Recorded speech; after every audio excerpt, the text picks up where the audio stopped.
All right, here we go. We only have one problem today. I'm kicking myself for not bringing home the abundance of graph paper that I have at school, but it's not worth going to a store and not worth going to school. So we're going to do this without graph paper. I would highly recommend that you guys use graph paper on this problem, particularly in your homework though. If you don't want to use a piece of graph paper just for one problem for the notes, that's totally fine, but I would recommend it for your homework if you have it. Please don't go to a store to buy graph paper though. It's not worth it. All right, so this is very similar to what we did in 11.7a. We're just taking it a little bit further, and I'm going to try and make my graph as neat as humanly possible. When we're graphing these bigger systems, I usually, instead of putting them into slope-intercept form, I usually find the X and Y intercepts, and I'll explain why. It'll become abundantly clear why I do it that way as we start working on the graph, okay? So this one is easy, right? X and Y intercepts. For the X intercept, I make Y equal to 0, so I get X equals 1. And for the Y intercept, I make X equal to 0, so I get Y equals 1. I'm going to color code these so that my lines will be color coded as well. Oh, I don't want to use that same color, do I? Same thing for this guy. Making Y equals 0 to find the X intercept, and making X equals 0 to find the Y intercept. And then making Y equals 0 to find the X intercept gives me X equals 5. So I got out 5 and I had plugged in 0. Making X equals 0 gives me Y equals 10. So I plugged in 0 and I got out 10. And then I can kind of have a better idea of what my axes should look like as well. So I need to go up to, out to 7 on the x-axis, and I need to go up to 10 on the y-axis. Let me see if I can draw this neatly, hopefully.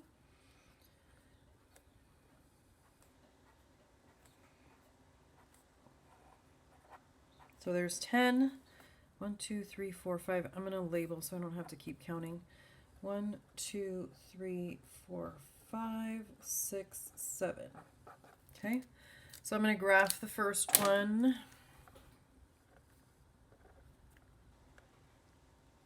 Right, and you'll see when you get to the last problem in the homework, which is a word problem. Yay, word problems. I know you're all excited about that. You'll see why we're only in the first quadrant, because this is like an introduction to an application, a word problem. And when we're doing the word problems, we're talking about X and Y representing quantities of things. So we can't go into any other quadrant because X and Y both have to be positive.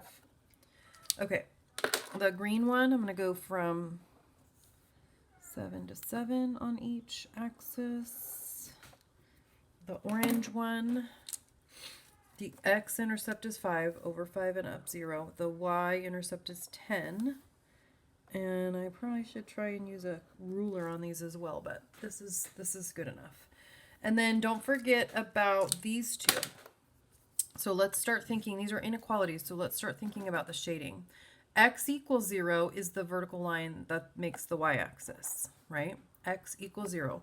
Every point on this line has an x value of 0, and we're talking about greater than. So if you want to actually I'm not going to darken it in yet.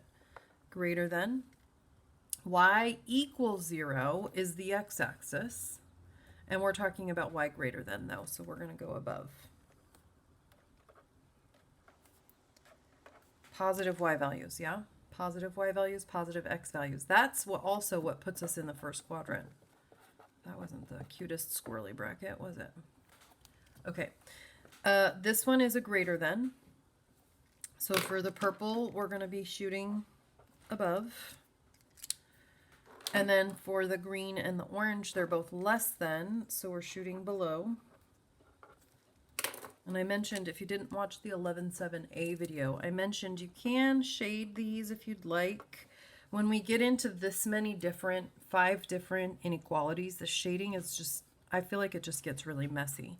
I prefer to do the arrows. So if you didn't watch the 11.7a video, please go back and watch that. I don't think you have access to it through Canvas since the assignment, oh, maybe the assignment's not closed.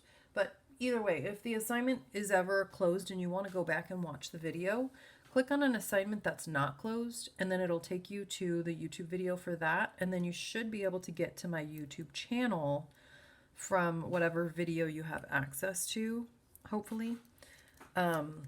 And then you can find my other videos. They're all public, even though I make mistakes.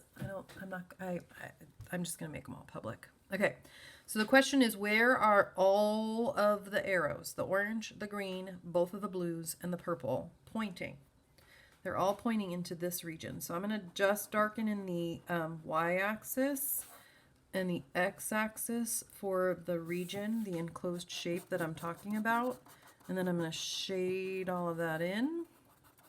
So this is the region that all of these inequalities satisfy. So the first question is, we did the graph, right? Is the graph bounded or unbounded? So hopefully you looked that up. I asked you guys to look that definition up in the 11.7a notes. This graph is bounded. I think you can figure that out just based on what you know about the English language, but if you're struggling with that and you didn't look it up, make sure you look it up. It also wants you to label the corner points.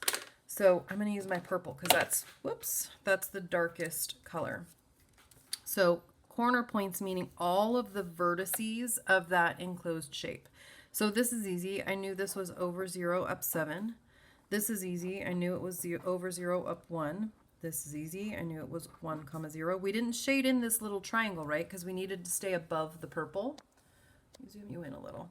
Okay, so we don't want 0, 0. We're following along the shaded. Again, this is easy. We knew it was over 5 up 0. And this is the only one we're not sure about. Right here. And especially because I didn't do it on graph paper, it looks like it might be like 3.2. Okay? And then I don't even want to think about the y. So you guys know, I'm not even going to ask the silly question. I'm not just going to estimate from the graph. I'm not just going to be like, oh, that looks like 3.2 comma 3.9 or whatever that would have been. I need to actually find the ordered pair. So stop me for a second and think about, what does that point represent? All right, so hopefully you're thinking it's the point of intersection of the orange and the green lines. Maybe too far zoomed in. Oh, I'm not. So this point right here is the point of intersection of the orange and the green lines. I'm going to go back to Algebra 1. I'm going to find the point of intersection of the orange and the green lines. So the green and the orange, right? And I'm changing them to equals because I want to know where they are equal to each other, right? And then I'm going to use elimination. You can use substitution if you'd like, but I personally just feel like elimination is better. Multiplying by negative so that the y's cancel out. Combining the x's. Combining the y's. Combining the constants. X equals 3. That's believable. Yeah, my graph isn't perfect. It's not on graph paper. My spacing for my tick marks isn't perfect, but 3 is definitely believable. And then if I plug in and figure out the y, I can get 4, right? If x equals 3, then y must equal 4. So 3 comma 4, and if I look over there, yep, that looks believable because it's 1, 2, 3, 4, right? So that is what you're doing today. I think I didn't say this in the last video, but I think I typed it in the assignment. I'm cutting these assignments way back because I don't know what you guys have going on at home. I don't want to overwhelm you. Please take the initiative to do some extra practice if you're struggling with this. This is Algebra 2 Trig Review. I'm almost positive we cover this in Algebra 1 as well. So I don't think you're going to need extra practice on this, but please take the initiative to do that if you need it. I'm posting this really early. I'm going to talk about posting the stuff early when we do our Zoom call tomorrow. Actually, it's going to be a Google Meet. And I'm looking forward to seeing you guys. I hope you guys are doing well, and I will talk to you tomorrow.